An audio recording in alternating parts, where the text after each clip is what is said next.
Olá, um excelente dia para você. Hoje é quarta-feira, 2 de agosto de 2023. Estamos ao vivo, direto dos estúdios da EBC em Brasília e em rede com emissoras de rádio de norte a sul do país e juntos vamos fazer o programa de hoje. Eu sou Karine Melo e começa agora o Bom Dia Ministro. Essa é uma produção da Secretaria de Comunicação Social da Presidência da República em parceria com a empresa Brasil de Comunicação. Você que nos ouve, se quiser, também pode nos ver. Estamos ao vivo pelo canal Gov e no nosso canal no YouTube, youtube.com/canalgov. E também estreamos essa semana a nossa agência Gov, agenciagov.ebc.com.br. Agora você pode ler, ouvir e assistir todas as notícias que impactam a sua vida em um só lugar.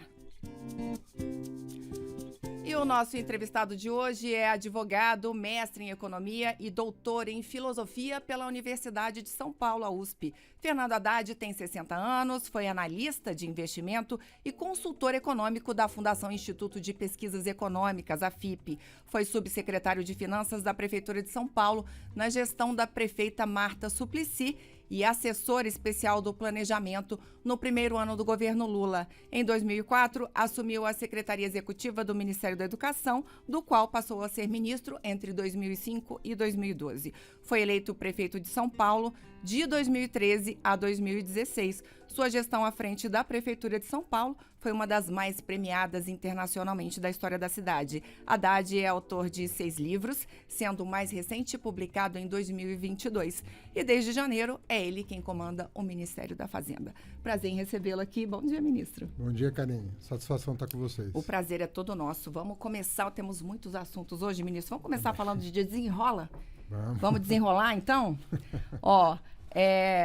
O Desenrola, segundo o balanço da Febraban, divulgado essa semana, a entidade divulgou que os bancos renegociaram aí 2,5 bilhões de reais em 400 mil contratos de dívida e retiraram a negativação de 3,5 milhões de devedores, né, de até R$100 em 2 semanas. O resultado foi bem melhor que o esperado, que o previsto pelo governo. E queria saber o seguinte, ministro, essa renegociação é dívida só com o banco? E queria que o senhor explicasse um pouquinho que essa renegociação não quer dizer o perdão da dívida, né? Com isso, eu contemplo também o Ademir Vargas, da Rádio Educativa FM de Aperibé, lá no noroeste do estado do Rio de Janeiro. Bom, Karine, eu te diria assim, o Desenrola é uma iniciativa inédita do governo federal, não tem precedente na história do Brasil, um programa tão complexo que envolve dívidas privadas, ou seja, não são dívidas com o governo, são dívidas entre consumidores e fornecedores, entre bancos e clientes, e nós começamos com muito êxito, né, desnegativando 7,5 milhões de dívidas de até R$100, o que deve corresponder a alguma coisa em torno de 3,5 milhões de CPFs a essa altura e hoje quase 3 bilhões de dívidas renegociadas. A nossa expectativa é que as dívidas bancárias possam atingir até 50 bilhões de reais. Ou seja, nós temos muito espaço até o final do ano para renegociação. Eu sugiro que você que está com problemas junto ao seu banco, procure o banco, caso a sua dívida tenha sido inscrita até 31 de dezembro do ano passado. Os bancos têm muito interesse em fazer essa renegociação. Os descontos oferecidos até aqui podem chegar até 96% da dívida. Então, é uma oportunidade que vale a pena para tirar o nome dos birôs de crédito, né? E você poder voltar ao consumo, voltar ao crediário. Além disso, nós vamos, em setembro, inaugurar uma nova fase do Desenrola, que são as dívidas não bancárias. E como nós vamos fazer isso? Nós vamos agora, no mês de agosto, fazer um leilão dos credores. O que significa isso? O credor que der o maior desconto vai ter a sua dívida garantida pelo Tesouro Nacional. Ou seja, vamos supor que você tem uma dívida de R$1.000 e o credor não bancário, que não é um banco, deu 80% de desconto. Ele vai ter a certeza de que os R$ 200 ele vai receber, porque vai ter aval do Tesouro Nacional. E você vai poder parcelar esses R$ 200 na sua agência bancária, porque todos os grandes bancos entraram no Desenrola. Então, isso vai, com o aval do Tesouro, nós esperamos, Karine, que os descontos sejam bastante expressivos. Lembrando que as dívidas são as dívidas acumuladas no governo anterior, por conta de todo o desequilíbrio econômico-financeiro que foi vivido nos últimos 4 anos. Então, até 31 de dezembro, a dívida inscrita, nós estamos dando aí uma força para que as famílias recuperem o crédito e possam tirar o nome, né, do Serasa, do SPC, desses birôs de crédito, que às vezes atrapalham muito a vida das pessoas e que às vezes precisam consumir e voltar a comprar de forma parcelada. E o brasileiro quer pagar, né, ministro? Olha, se tem uma coisa que é verdade no Brasil, é que as pessoas têm muito apreço, né, por manter o seu nome, tem uma educação que o conduz a isso. É que com essas taxas de juros nem sempre as pessoas conseguem. Né? Então, às vezes a pessoa entra no crediário, entra no crédito rotativo do cartão de crédito e não consegue sair. Então o governo, pela primeira vez, está fazendo um amplo programa, né, para equacionar esse problema e permitir às famílias que voltem ao consumo de maneira sustentável.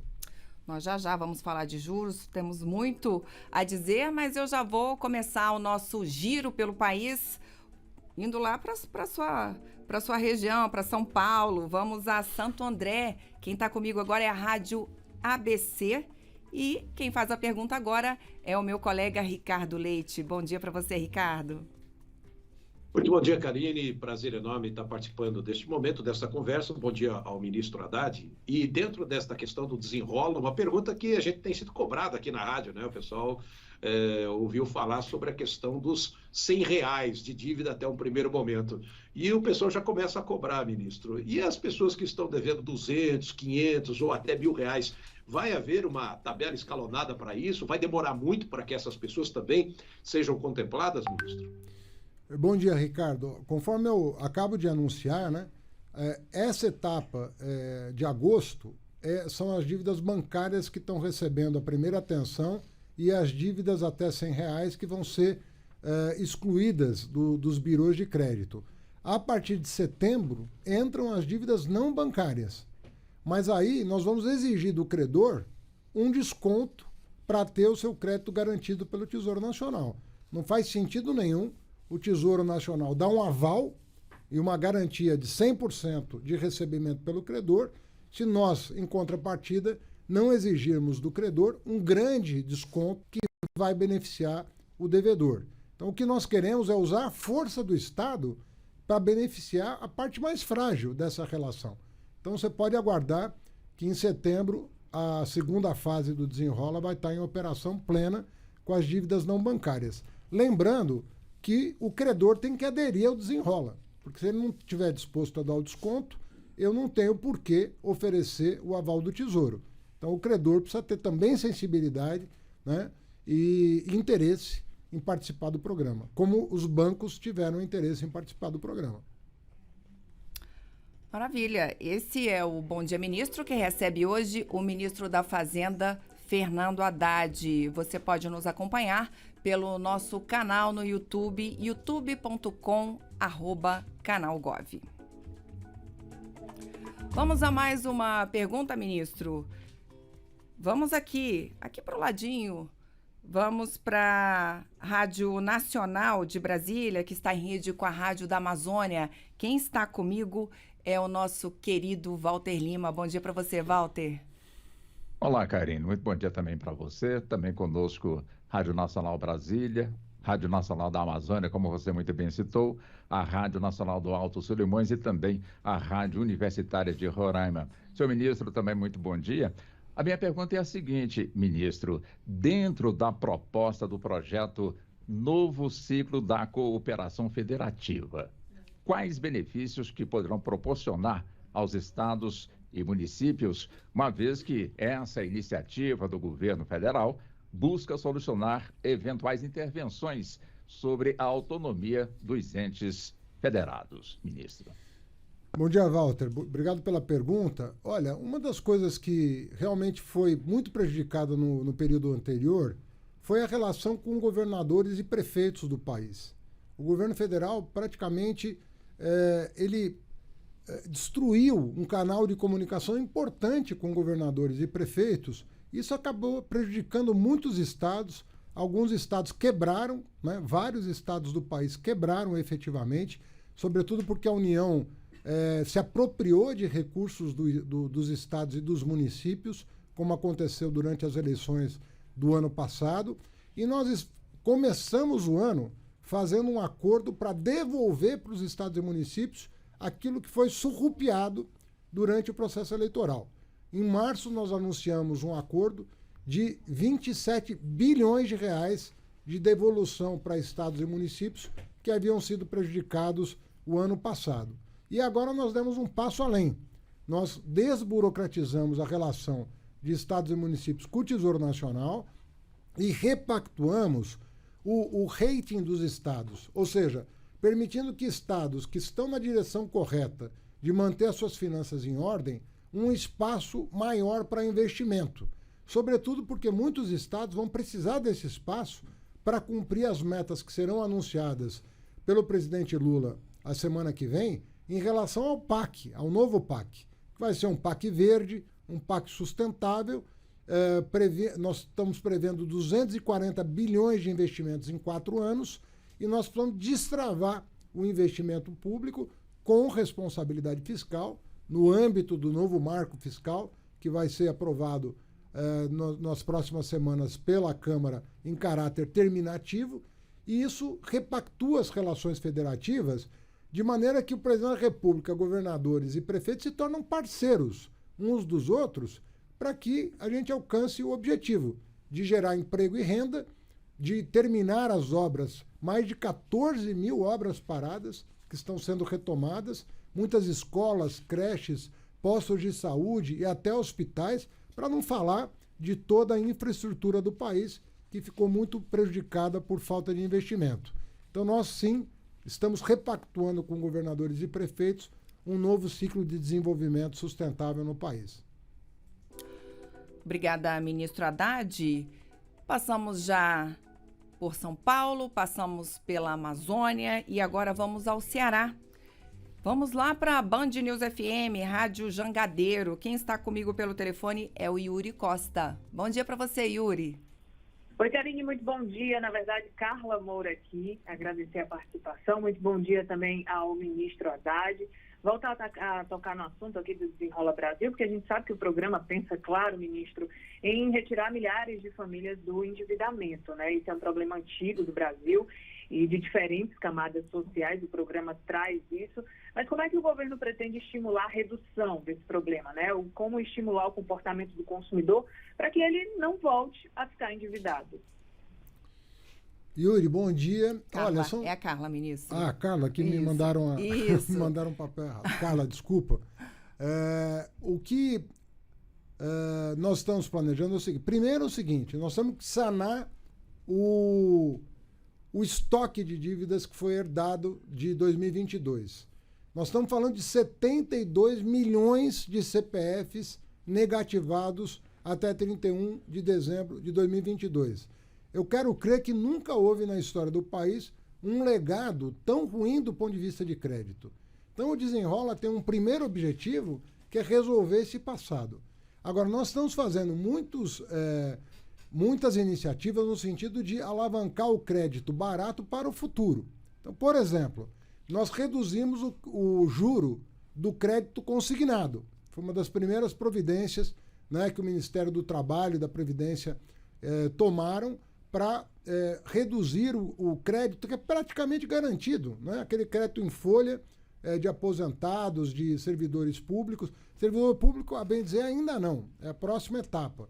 Mas de aposentados, reduzimos, criando um novo teto de juros, adesão total dos bancos, que concordaram com a iniciativa. Ontem, o Senado aprovou uma lei que vai permitir que você que tem um título de capitalização, um título de previdência, por exemplo, você vai poder usar esse título sem mexer na sua previdência complementar, você vai poder usar esse título como garantia de empréstimos para fazer a taxa de juros cair ainda mais. Tem o marco de garantias. O Senado aprovou, já tinha passado pela Câmara, volta para a Câmara para dar o arremate. O marco de garantias é uma outra lei muito importante que revoluciona o crédito no Brasil ao diminuir os spreads, porque aumenta a chance dos credores recuperarem o crédito, e a contrapartida disso é justamente uma redução do spread. O que é o spread? O spread é aquele juro que se cobra para além da captação. O banco capta um juro, empresta a outro maior, essa diferença, que se chama spread, tem que cair. E para isso o marco de garantias é fundamental. Nós estamos fazendo uma gestão enorme para que a taxa Selic caia, porque a taxa Selic hoje, a 13,75, é a maior do mundo, em termos reais. Ou seja, a taxa acima da inflação, projetada para o ano que vem, está em mais de 10%. Então nós temos um espaço aí importante para a queda da taxa básica, e quando cai a taxa básica de juros, o que certamente vai começar a acontecer hoje, você vai ter uma perspectiva de diminuição do juro futuro, o que implica que as empresas vão começar a captar mais barato e, ao final, isso vai acabar chegando no consumidor.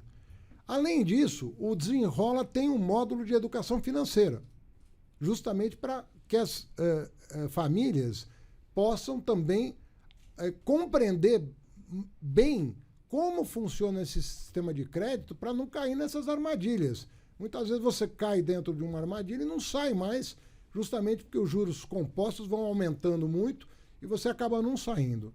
E há um compromisso do governo de até, no máximo, final do ano, alguma coisa em torno de 90 dias, nós darmos uma solução final para a questão do crédito rotativo, que hoje é o maior problema de juros do país, que é aquele crédito, aquele juro do cartão de crédito, quando você fica inadimplente. Você entra numa roda viva da qual você não consegue sair.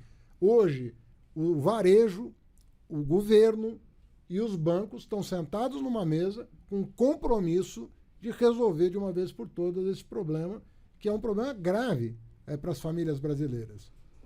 437,3% ao ano. É uma vergonha. E aí, já que o senhor está falando em cartão de crédito, ministro, isso pode chegar a quanto? O que é aceitável? O que seria aceitável? Porque é impagável um juro desse. O problema é esse. Você tem um mecanismo em que, se você parcela e paga em dia, ok, você está salvo.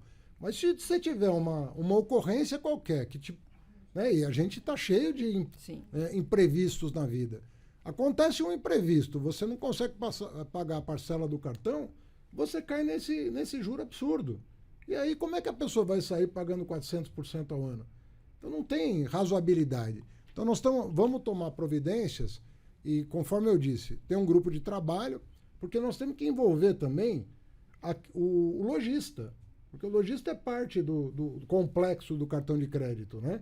Então, o lojista, os bancos e o governo, Banco Central inclusive, e a Fazenda, estão com o objetivo de, este ano, dar uma solução final para esse problema. Vai cair, quando eu falo gradualmente, não é que vai cair de 430 para 420, né? Vai cair muito, mas mesmo caindo muito, ele vai continuar alto por um tempo até a gente cumprir uma transição. Certo. Então, o que nós vamos contratar com o sistema bancário é uma transição para um sistema que seja mais saudável do que esse, que está prejudicando a parte mais frágil da sociedade, que é aquela que, por uma ocorrência qualquer, não conseguiu honrar um compromisso. Ou seja, teremos um freio, então. Teremos um freio de arrumação nessa coisa. Isso aí é um problema histórico do Brasil, você sabe. Né? Desde que eu me conheço por gente, o problema do cartão de crédito é um problema cruel no Brasil. E o presidente Lula, todo o governo, colocaram pressão aí sobre o sistema, Febraban, que são os bancos privados, sem prejudicar as vendas, porque muita gente hoje compra com cartão, todo mundo compra com cartão, então nós não queremos prejudicar as vendas, mas não podemos penalizar nessa proporção quem, porventura, por uma circunstância qualquer, num determinado mês, não conseguiu ali honrar um compromisso. Ele não pode cair nessa roda viva e não sai mais. É isso que está acontecendo com muitas famílias que o Desenrola está procurando resolver. Porque se você tem um crédito rotativo hoje, né, no banco, é o momento de procurar o seu gerente e dizer, olha, eu não vou pagar essa quantia, esse juro, eu quero um desconto para resolver minha vida. Então, o Desenrola visa resolver esse problema, mas para que esse problema não se acumule, nós temos que resolver, porque senão daqui 2 anos vai ter que ter outro Desenrola, daqui 5 anos outro Desenrola e assim por diante. Maravilha. Hoje o Bom Dia Ministro recebe o ministro da Fazenda, Fernando Haddad. Ministro, nossa próxima parada é em Recife. Vamos a Pernambuco, vamos à Rádio Jornal de Recife. Quem está com a gente é a Natália Ribeiro. Oi, Natália. Olá, Karine, bom dia para você, bom dia, ministro. Sempre um prazer participar dessas oportunidades em que a gente consegue também falar de questões locais. E é disso que eu quero falar agora, porque compartilhar também com os colegas e quem está nos acompanhando, nós enfrentamos aqui em Pernambuco, na região metropolitana do Recife, uma greve muito intensa dos rodoviários. Ok, isso terminou. No entanto, ministro, agora nós estamos partindo para uma greve dos metroviários. Essa categoria, ela critica a possibilidade de privatização da CBTU, que é a Companhia Brasileira de Trens, essa companhia que faz a gestão do metrô do Recife, que por dia transporta pelo menos 200 mil passageiros. O sindicato de classe, ministro, pressiona o governo federal para que a CBTU seja tirada desse plano de privatização. Inclusive, hoje à tarde ocorre uma reunião e logo mais às 18 horas uma assembleia, podendo uma nova greve ser decretada. E por isso que eu questiono, ministro, metrô, se pudermos falar especialmente do Recife, o metrô, ele está dentro da ideia de privatização do governo federal? Muito obrigada. Olha, Natália, primeiro bom dia, muito prazer em te ouvir. O governo federal está revendo todo o plano de privatização do governo anterior. Eu não sei especificamente essa companhia em que pé ela está hoje, se já há uma decisão tomada pelo ministro competente da área, né, que cuida dessa questão, com o Ministério da Gestão, que também tem a atribuição de decidir qual empresa sai do programa de privatização e qual permanece. Em geral, as empresas que têm um sentido mais social, né, ela tem sido revista no sentido de não privatizar. Eu não posso me referir a essa situação específica, porque algumas empresas estão sendo repassadas para órgãos estaduais. O metrô, em geral, ele está sob a alçada dos governadores, né, no Brasil inteiro, né? Aconteceu isso na Bahia, o de São Paulo, que começou municipal, se tornou estadual muitas décadas atrás. Então, não posso me referir a essa situação em particular. Mas a revisão do plano de privatização está acontecendo e algumas empresas serão retiradas do programa de privatização justamente por esse componente social que é muito importante. Ministro, nós abrimos uma caixinha de perguntas no nosso Instagram, que é o @canalgov, e algumas coisas chegaram também sobre reforma tributária. E aí eu já queria lhe perguntar, aqui, por exemplo, o Lucas Alencar pergunta o que esperar da reforma tributária do ponto de vista da renda do trabalhador. Pedro Passos também quer saber como ficarão os impostos. E aí eu já emendo, o senhor falou um pouquinho sobre a expectativa hoje da reunião do Copom, redução de juros, será a primeira vez aí em 3 anos, né, que o Banco Central deve reduzir essa taxa, mas no bolso da pessoa comum, a gente não vai sentir ainda um efeito. Imagino, não há um efeito para o consumidor comum se reduzir meio ponto percentual, 0,25, não há isso. Então, como é que fica o bolso do trabalhador? Quando é que a gente vai perceber uma melhora com essas medidas todas que estão sendo tomadas pelo governo, ministro? Olha, nós estamos vivendo há pouco tempo no Brasil um surto inflacionário, né? A inflação chegou a 2 dígitos. Depois de muitos anos controlada, a inflação passou de 10%. Quem me ouve há de lembrar como chegou a ficar o preço dos combustíveis, o preço da carne. O preço de combustível chegou a R$ 7, R$ 8. preço da carne impraticável, ninguém conseguia mais fazer mercado, e houve um esforço monumental do governo em dar um freio de arrumação nisso, para que os preços parassem de subir, em primeiro lugar, e em alguns casos começasse a cair. Não é uma coisa simples de ser feita, mas o fato é que a inflação, que estava em mais de 10% há pouco tempo atrás, hoje está na casa de 3,2%. Então você vê que o esforço que foi feito no sentido de trazer a inflação para baixo surtiu efeito. Nós demos um choque de credibilidade no país, porque a coisa estava completamente desgovernada. O governo anterior, sobretudo em 2022, durante a eleição, começou a gastar um dinheiro a rodo para ver se revertia o desfavoritismo eleitoral. Foram mais de 300 bilhões de reais de dinheiro público investidos na eleição de 2022 para garantir a vitória do governo, e nem isso foi capaz de garantir essa vitória. Só que isso aí deixou um rombo orçamentário que está sendo administrado. Então nós tivemos que tomar medidas duras do ponto de vista fiscal para trazer o chamado déficit público, né, para um patamar cada vez menor, né, mirando o equilíbrio das contas públicas. O que aconteceu com esse choque de credibilidade? O dólar, que chegou a frequentar ali o patamar de R$6 durante o governo anterior, chegou a 5,86, o pico do dólar. Hoje está a 4,73, 4,74, 4,75, não está passando de 4,80.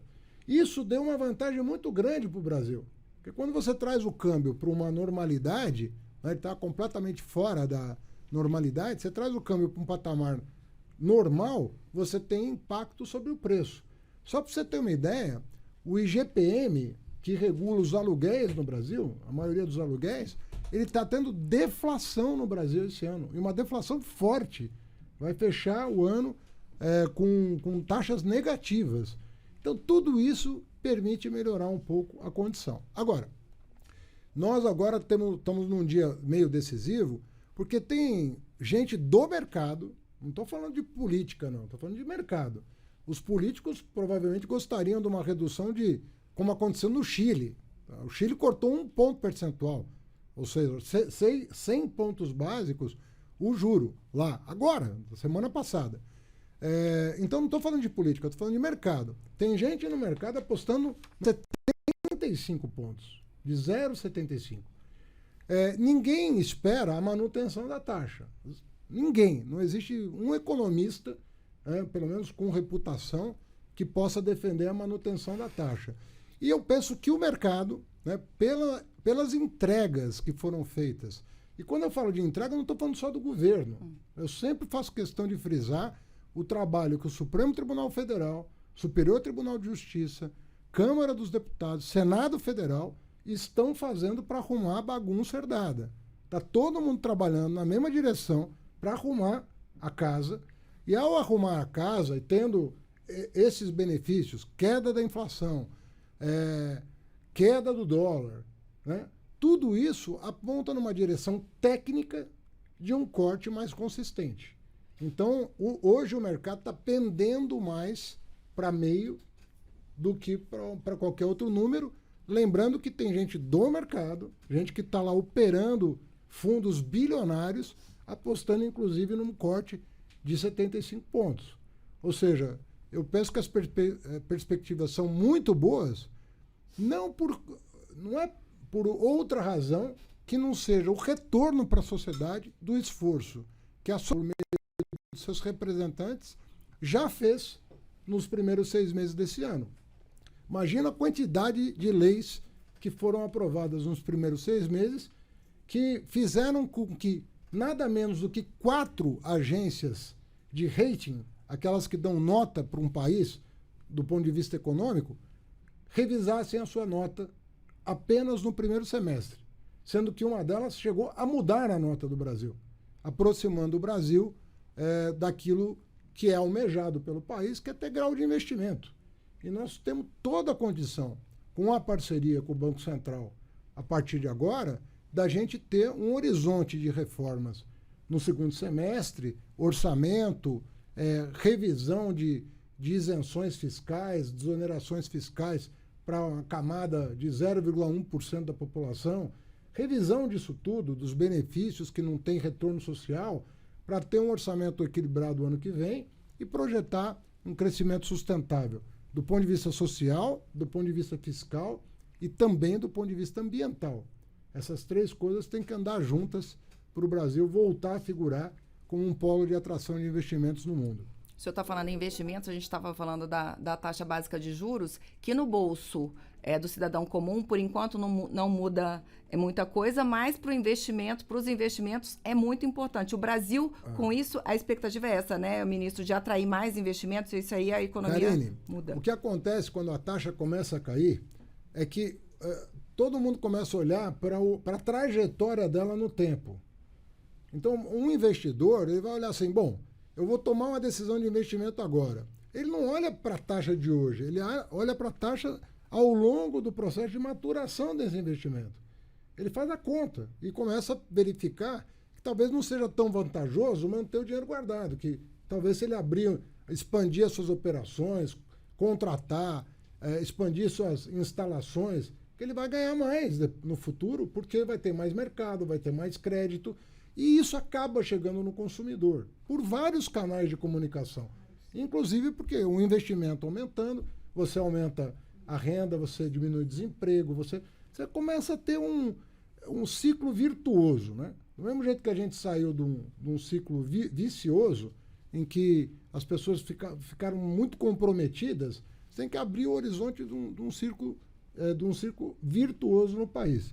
Eu não respondi o negócio da reforma tributária, que eu acho importante voltar, que é o seguinte, a reforma tributária, ela tem vários ingredientes que precisam ser muito bem compreendidos. O primeiro deles é o seguinte, como todo mundo fica igual, todo investidor é tratado igualmente, o investimento é totalmente desonerado, você não paga imposto sobre o que você está investindo, o que é um ganho enorme, porque você estimula a pessoa a investir. Você desonera completamente as exportações, não vai ter nenhum exportador reclamando de estar exportando imposto, como se diz no jargão habitual. É um absurdo um país exportar imposto para outro. Você tem que exportar inteligência, mercadoria, o serviço, mas não o imposto, né? 100% desonerado. Você tem um impacto favorável na distribuição de renda, porque você diminui o imposto daquilo que compõe os produtos mais essenciais, saúde, educação, alimentos, tudo isso é trabalhado de uma maneira muito mais adequada na reforma tributária. Então você vai ter um impacto muito favorável no custo da alimentação, por exemplo, que preocupa toda a família brasileira hoje. Quando você perguntar do que você está gastando sua renda, ele vai falar, eu estou gastando em alimentação, porque ainda está caro. Apesar de ter diminuído alguns itens e de ter parado de subir outros, nós temos que tentar remover os tributos sobre esses bens essenciais justamente para permitir que as pessoas aumentem o seu poder de compra. Então, a reforma tributária tem ganhos inestimáveis e o Brasil, só para você ter uma ideia, hoje ele está na posição 184 de 190 países avaliados pelo Banco Mundial. Ou seja, é impossível piorar o nosso sistema tributário. Então, é por isso que essa aprovação pela Câmara dos Deputados em duas votações da PEC, da reforma, da proposta de emenda constitucional, gerou um novo ar no Brasil. Você está respirando melhor no Brasil, porque as perspectivas de investimento vão melhorar muito. E não é à toa que o mundo está olhando para o Brasil. O relatório do FMI divulgado esses dias, as agências de avaliação de risco soberano mudando a nota do Brasil, o viés do Brasil. Ou seja, nós estamos pavimentando um caminho de harmonização para conduzir o país para um ciclo de desenvolvimento. E a partir da promulgação da PEC, isso vai ter efeito... Qual é o efeito na vida do trabalhador? Esses efeitos que o senhor está dizendo são imediatos, são médio prazo, longo prazo? De novo, eu te respondo do mesmo jeito que o juro. Né? O juro, ele impacta imediatamente as decisões de investimento. Então, isso vai acontecer com a reforma tributária. A reforma tributária, ela tem os efeitos diluídos no tempo. Só que as grandes decisões que vão ser tomadas, elas são tomadas agora. Quando os investidores olharem para o Brasil e falarem, esse país tem jeito, tomou jeito, está organizado, eu sei exatamente qual é a regra do jogo, o mercado potencial é enorme no Brasil, as coisas começam a mudar. Porque tudo começa pela decisão de aumentar a produção. Se você não tiver crescimento, Karine, eu vivi um tempo áureo do Brasil, que eu passei 9 anos aqui em Brasília, no começo do século, em que, de 2003 a 2012, eu morei em Brasília. Eu vi esse país mudar. Todas as regiões do Brasil eu vi mudar. O Nordeste mudou, o Norte mudou, o Sul mudou, tudo mudou para melhor. Por quê? Porque tinha crescimento. As pessoas... E não faz tanto tempo assim. Nós estamos falando de um ciclo que durou mais de 10 anos e que foi ontem. Depois nós entramos numa quadra terrível, de baixo crescimento, de briga política, de polarização, de desentendimento. E tudo que o presidente Lula quer é o quê? Harmonizar o Brasil de novo, para o Brasil voltar a sonhar, para o Brasil voltar a crescer, para as famílias terem segurança.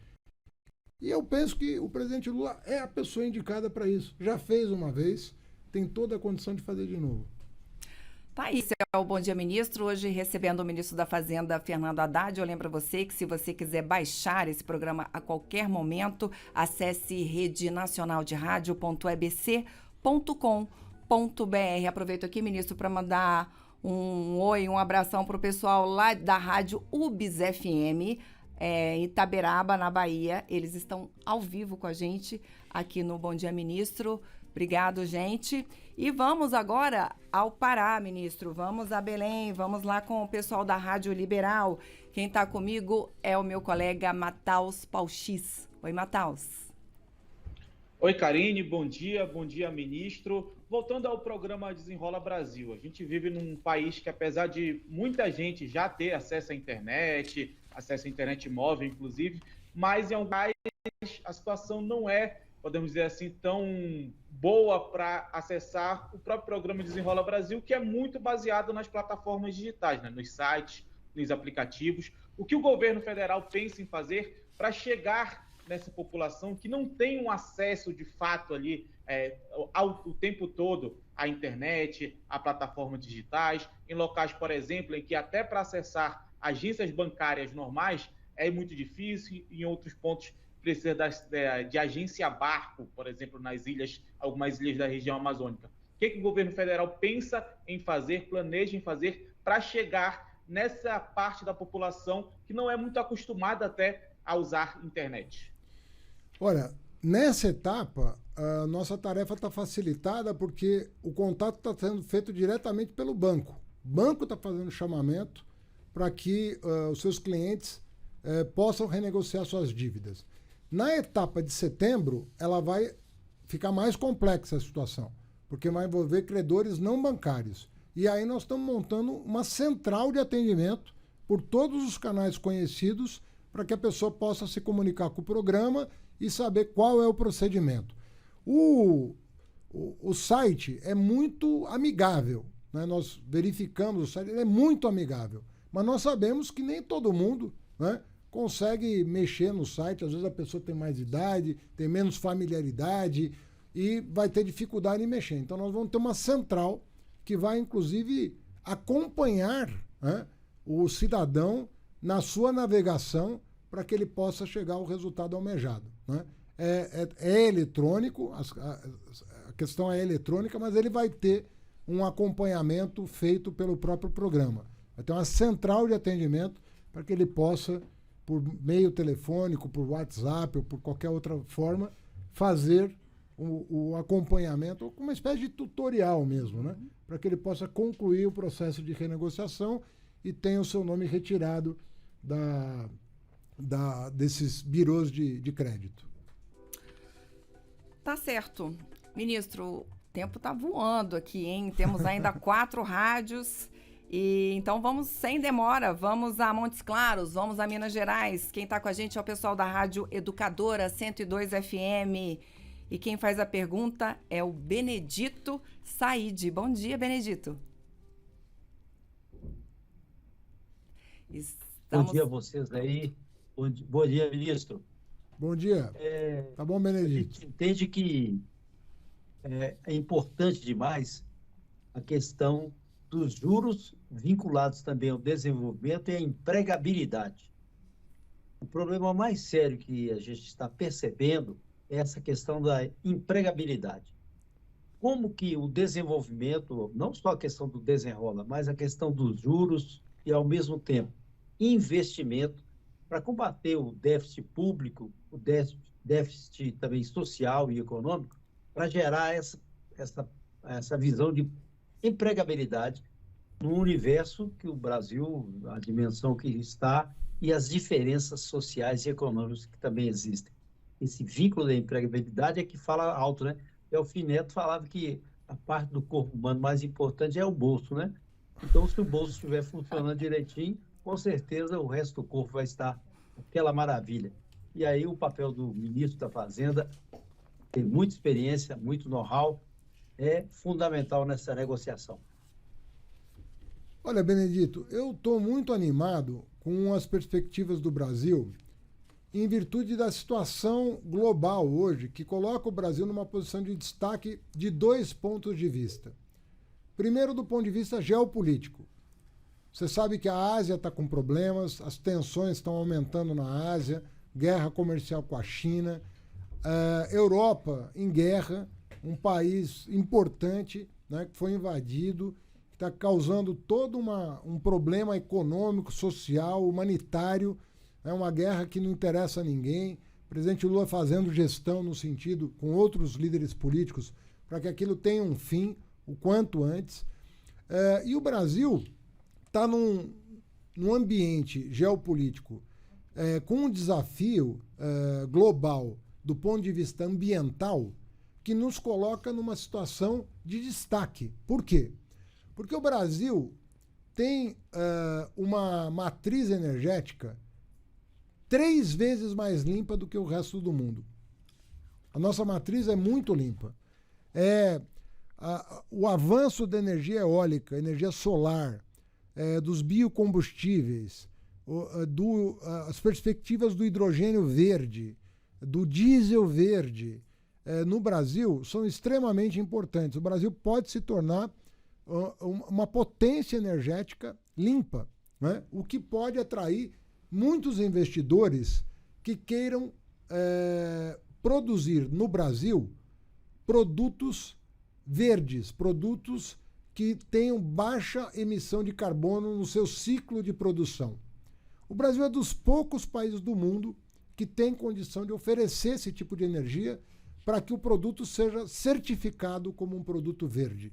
Isso no mundo de hoje não é pouca coisa, é muita coisa. Se você comparar, estou falando de uma potência, né, que é a China, pega a matriz energética da China. Ela não tem nada a ver com a matriz do Brasil. Está havendo também um processo de diversificação do investimento do ponto de vista geográfico. Ninguém mais quer concentrar a sua produção num único país e transformar esse único país numa plataforma de exportação dos seus produtos. Então, muitas empresas estão distribuindo melhor a produção e fazendo disso um potencial de desenvolvimento maior do que se ele ficasse restrito. Então, tem muita coisa acontecendo no mundo e nós podemos aproveitar essa oportunidade. Nós submetemos ao presidente Lula um plano de transição ecológica Sim. que tem vários mecanismos de atração de investimento com base nesse potencial que o Brasil apresenta nesse momento. Então, é uma janela de oportunidade que nós não podemos perder. Não podemos perder a janela política que se abriu, né, os poderes mais harmônicos tentando encontrar saídas para o país, mas, ao mesmo tempo, essas vantagens que não podem ser desperdiçadas. O Brasil tem terras raras, que são aqueles minerais estratégicos para a transição ecológica, tem uma capacidade de produção de biocombustíveis que é única no mundo, talvez só os Estados Unidos tenham potencial equivalente, tem tecnologia para aumentar a produtividade do campo para esse fim, pode fornecer para uma neoindustrialização uma plataforma, uma matriz energética que vai atrair a atenção do mundo todo Eu confio muito, o PAC vai ser lançado semana que vem, que é um PAC verde, é um PAC com forte conotação ambiental, de maneira que nós temos aí um caminho.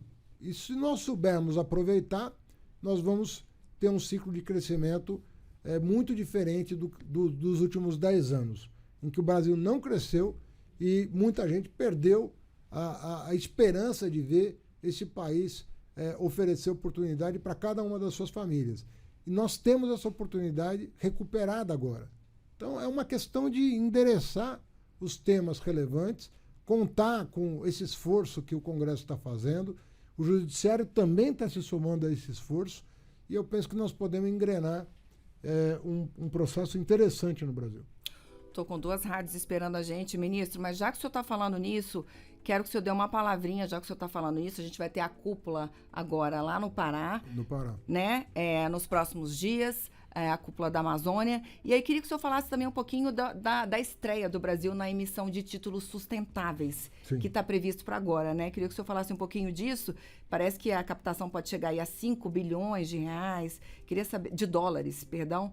Queria que o senhor falasse um pouco sobre isso. Olha, nós estamos na Fazenda, nós estamos tomando uma série de providências para atualizar o nosso marco legal em relação à transição ecológica, justamente visando a atração de investimentos. Então, na reforma tributária, nós criamos lá uma coisa diferente do que é o IPI. O IPI é um imposto sobre produtos industrializados. Ele está sendo substituído por um imposto seletivo. Com qual finalidade? De desonerar os bens que fazem bem para a saúde e para o meio ambiente e onerar, em contrapartida, os bens que fazem mal para a saúde e para o meio ambiente. Então você vai calibrando a tributação não com fins arrecadatórios, mas com a finalidade de direcionar a produção na direção correta, direcionar ela adequadamente para que ela produza os melhores resultados. A questão do crédito de carbono. O Brasil não tem uma lei de crédito de carbono. Muitos países do mundo já têm a sua lei. Nós formatamos uma lei, encaminhamos para a Casa Civil e agora a Casa Civil está julgando qual a conveniência de endereçar isso para o Congresso Nacional agora, já no mês de agosto. Então, o Congresso vai ter a proposta do Executivo de como disciplinar o crédito de carbono, que é um mercado que é global e que o Brasil precisa participar. A questão dos serviços ambientais, manter a mata de pé, a floresta de pé. Nós não precisamos desmatar para aumentar a produção. Eu estive conversando com o pessoal da cana-de-açúcar. Cana-de-açúcar desenvolveu uma tecnologia, vou chamar de semente, mas na verdade não tem semente de cana. É uma tecnologia que produz uma semente. Ela produz uma forma de cultivar a cana completamente diferente da atual, que é antiga e tal, e que praticamente dobra a produtividade da cana na mesma área. Então, o etanol pode dialogar com o hidrogênio verde, porque ele tem muitos átomos de hidrogênio. O etanol pode aumentar a parcela de mistura com a gasolina. Nós temos o carro flex, que é absolutamente... E você sabe que o etanol, ele tem a vantagem de, quando você está produzindo a cana, você está tirando o carbono da atmosfera. Então, quando você faz a conta do carbono que ele tira e do carbono que ele devolve quando é queimado, ele é muito superior ao combustível fóssil, porque o combustível fóssil não tem a etapa do crescimento de uma planta. Ele é tirado, né, de outra maneira, ele não tem esse resultado.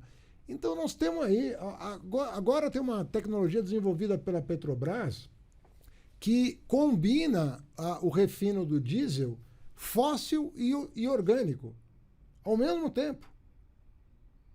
E produz um diesel de muito mais qualidade do que o diesel que está sendo queimado hoje. Nós temos uma avenida de possibilidades no Brasil. Nós temos uma avenida de possibilidades no Brasil para desenvolver uma matriz sustentável. Muita tecnologia envolvida aí, né, ministro? Muita. Vamos agora a Porto Alegre. Vamos à Rádio Gaúcha.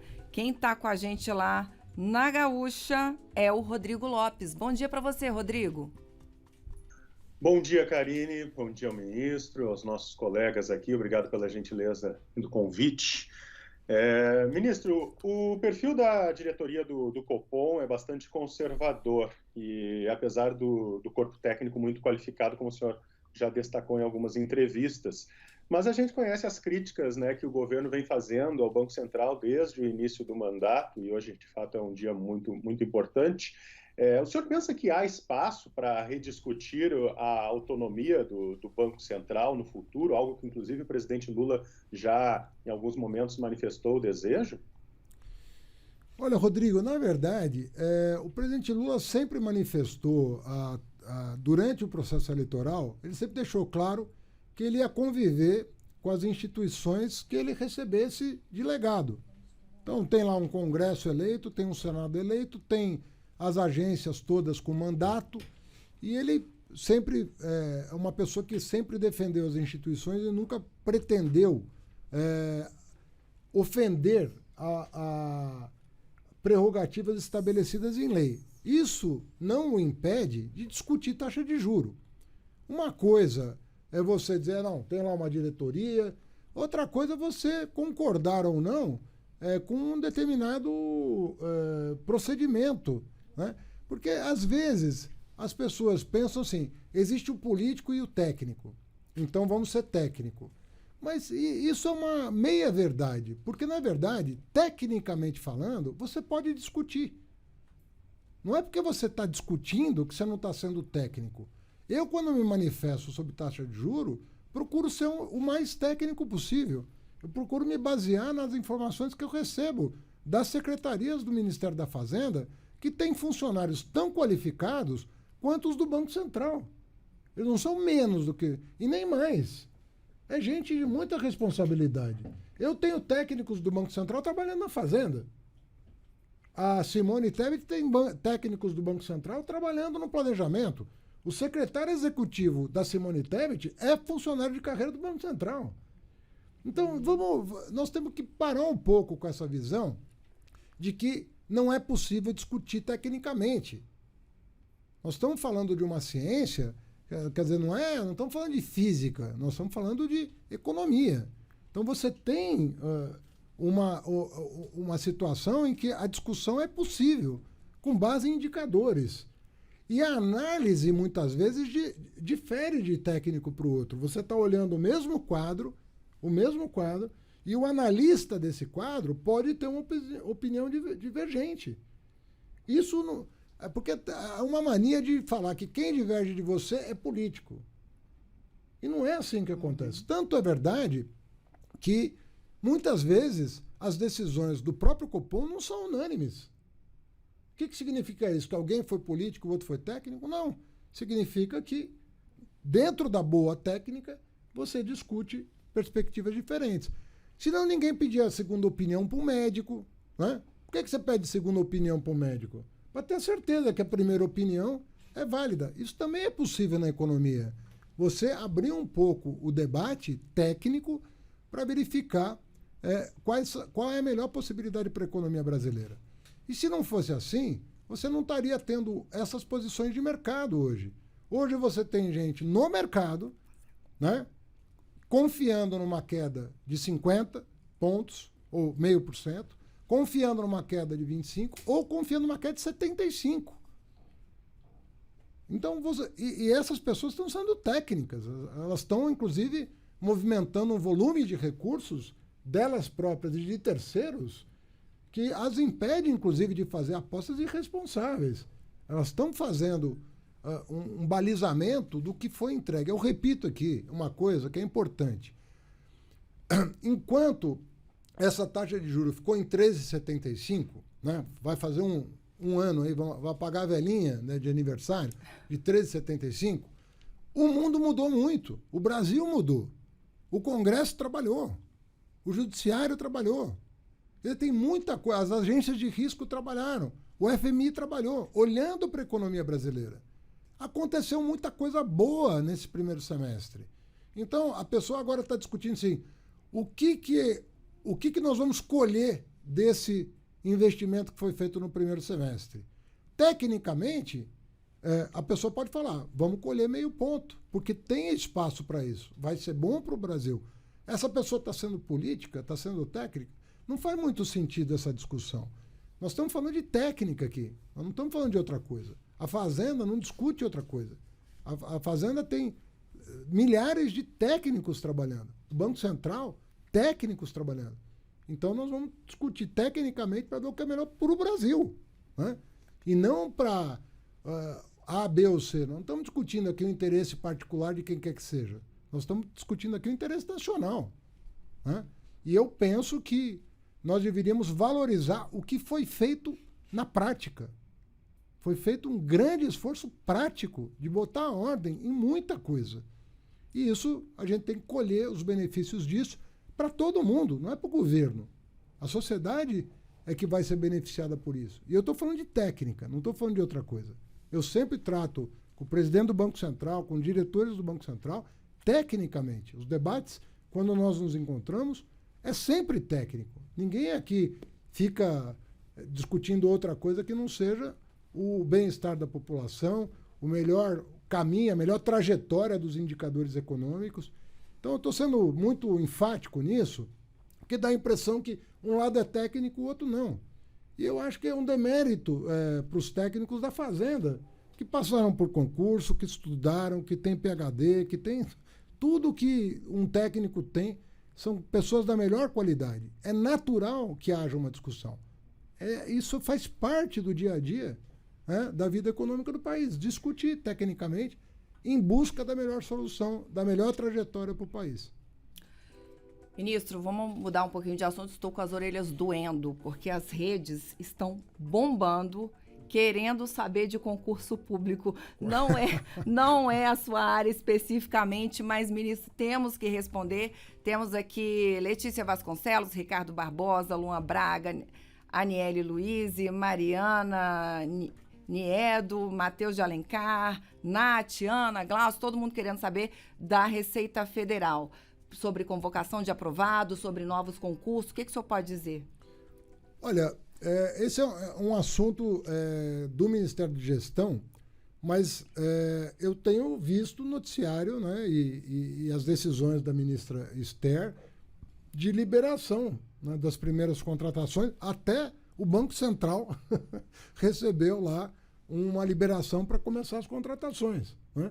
Você vê como as decisões são técnicas. Na área econômica, né? O próprio presidente Roberto Campos fez chegar ao nosso conhecimento a necessidade de um suporte profissional, e nós estamos dialogando com as categorias, nós estamos verificando. Foi a primeira vez, depois de muitos anos, que se instala uma mesa de negociação, o que inclui não apenas carreira, mas também a reposição de quadros, sobretudo de órgãos estratégicos que estavam muito debilitados e estão debilitados ainda. Então nós estamos recompondo, reconstruindo, é o que o presidente Lula tem dito, né? União e reconstrução. Nós estamos reconstruindo, né, aquilo que foi desmantelado para que o Estado brasileiro se torne mais operacional. Então nós temos todo o interesse em robustecer esses órgãos porque eles são estratégicos para o país. E eles fazem parte desse plano de desenvolvimento que nós estamos endereçando. Então, se você tem um Estado fraco, você não concorre. Vou dar o caso, por exemplo, do desmantelamento do meio ambiente. O maior problema que nós enfrentamos nos últimos anos, em relação ao meio ambiente, foi o aumento de emissão de carbono em virtude do desmatamento da Amazônia. Como é que você vai combater o desmatamento da Amazônia se você não tiver um corpo técnico, fiscais? Você precisa repor essas coisas. E nós estamos fazendo isso porque isso prejudica o Brasil. Daqui a pouco, a Europa não quer fazer o acordo com o Mercosul por causa da questão ambiental. Vão dar uma desculpa. Não, ou uma desculpa sólida ou até um pretexto para barrar a importação de produtos agrícolas brasileiros, porque não vão estar certificados sobre se a área foi desmatada ou não. Você começa a complicar o comércio exterior, a imagem do Brasil no exterior. Então você precisa do Estado.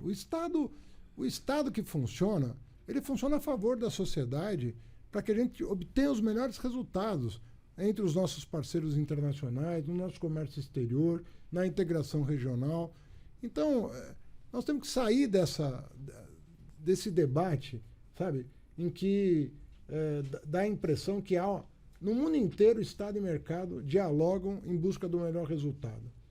Você perguntar o tamanho do Estado americano, o tamanho do Estado alemão, o tamanho do Estado chinês, o tamanho do Estado japonês, são estados que têm o tamanho necessário para fazer com que o desenvolvimento aconteça. Perfeito.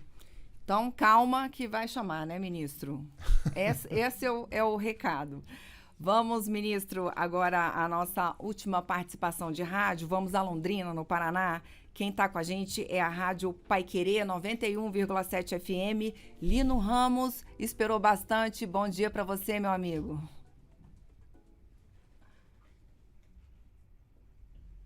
Tem que abrir o áudio, Lino. Não estamos com você. Seu áudio está fechado. Não estamos ouvindo o Lino Ramos, infelizmente. Vamos tentar, Lino. Tentando. Então. Agora sim. Agora sim?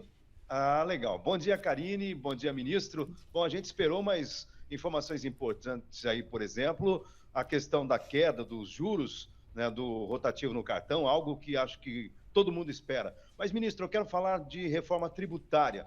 Nós tivemos na semana passada um evento aqui em Londrina entre contabilistas, contadores, tributaristas, e há uma preocupação de que a reforma, da maneira como ela foi aprovada no Congresso Nacional ou na Câmara dos Deputados, ela aumentaria os custos para prestadores de serviços e para o agronegócio.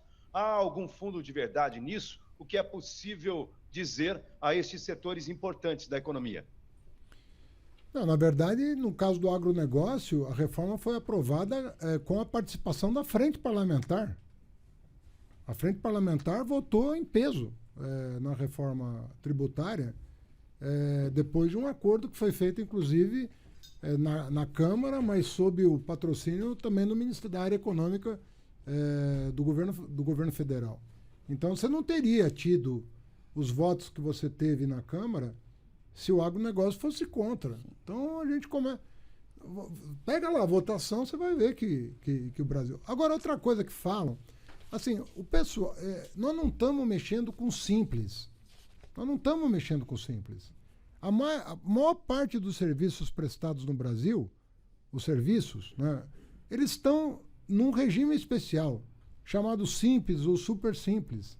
Ninguém está mexendo com isso. Então, você que tem uma empresa prestadora de serviços até o limite do simples, você não está minimamente afetado pela reforma tributária. Está tudo garantido.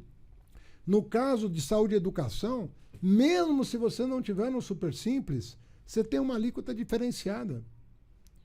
Então, na verdade, essas pessoas têm que falar do que eles estão falando, afinal. Porque quando você vê quem oferta serviços no Brasil, são pequenas e médias empresas que faturam até 4.800.000 reais, que estão no regime do simples.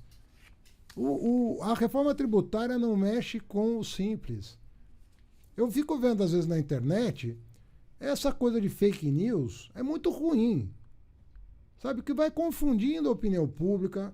Sabe, outro dia falaram que o governo ia tributar o PIX, que o governo ia acabar com o Simples, que o governo ia acabar com a Zona Franca de Manaus. Cada hora é uma história. Nós precisamos, e vocês como jornalistas, e eu agradeço a pergunta, tem que esclarecer a opinião pública. Por que está...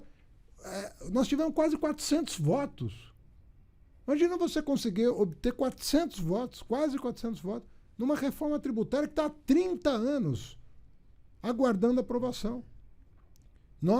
Eu penso que nós conseguimos formatar uma reforma que atende à sociedade brasileira.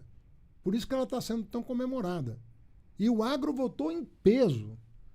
A micro e pequena empresa votou em peso na reforma tributária. Todo mundo votou. Agora, não votou aquele desavisado que... Eu achei até deselegante. Você vê que o Bolsonaro era para ter 100% dos votos.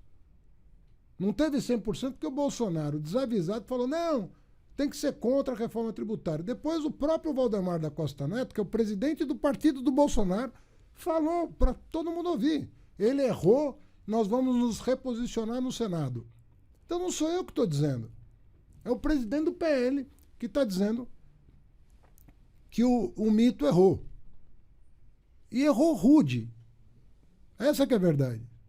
Nós temos que aprovar essa reforma tributária, gente. 30 anos esperando.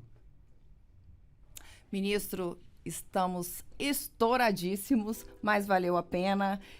Quero que o senhor faça, vou dar uns minutinhos para o senhor fazer as suas considerações finais, mas já aproveito que o senhor está falando disso, queria que o senhor incluísse nessas considerações o seu trabalho na articulação dos projetos de interesse do governo no Congresso. Fiz uma lista aqui, pelo menos 10 propostas urgentíssimas. Ministro Padilha, ministra Simone Tebet, enfim, vários ministros, o próprio presidente Lula envolvido pessoalmente nessa articulação.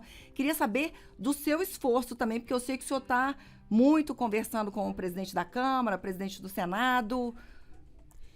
Olha, Karine, eu estou convencido de que o Brasil, se o Brasil...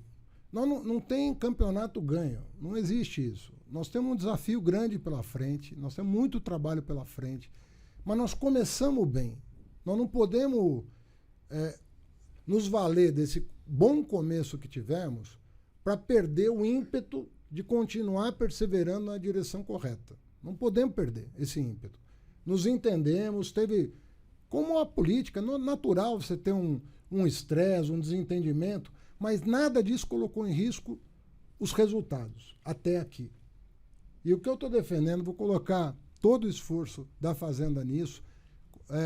O Alckmin tem sido extraordinário, a Simone Tebet extraordinária, a Esther Dweck extraordinária, todo mundo trabalhando, Casa Civil, o ministro Rui Costa, todo mundo remando na direção de conciliar os interesses do Congresso, do Judiciário, que eu sempre elogio, porque nos deu vitórias muito importantes esse ano, que vão garantir resultados expressivos no ano que vem. Se a gente remar na mesma direção, nós temos uma grande chance. Depois de 10 anos, está se abrindo uma oportunidade. Então, nós temos que nos dedicar a ela. Nós temos que, efetivamente, colocar o melhor das nossas energias nesse propósito, porque nós podemos colher rapidamente os frutos. O senhor estará cada vez mais presente pessoalmente dentro do Congresso, falando com os presidentes das casas? Eu vou estar onde a minha presença fizer diferença. Às vezes despacho com o ministro Supremo, às vezes despacho com o ministro do STJ. Estou ali com os líderes na casa do Arthur Lira, ou no gabinete dele. A mesma coisa com o senador Rodrigo Pacheco, que é um sujeito extraordinário, que está fazendo muita diferença. Eu estou vendo um ambiente assim, a coisa está acontecendo. Não vamos perder essa oportunidade. Eu repito que eu acho importante. Nós começamos com um conjunto de medidas que trouxe credibilidade para o país. Nós temos que perseverar. Não tem jogo ganho. Tá? As tarefas estão aí à nossa frente, são desafiadoras. Mas se a gente mantiver esse ritmo, né, de aprovação, de reformas, de mudanças, nós vamos atingir os nossos objetivos. O Brasil vai voltar como aconteceu na primeira década desse século. Nós temos toda a condição de voltar a crescer de forma robusta. Compara a primeira década com a segunda e você vai ver a diferença.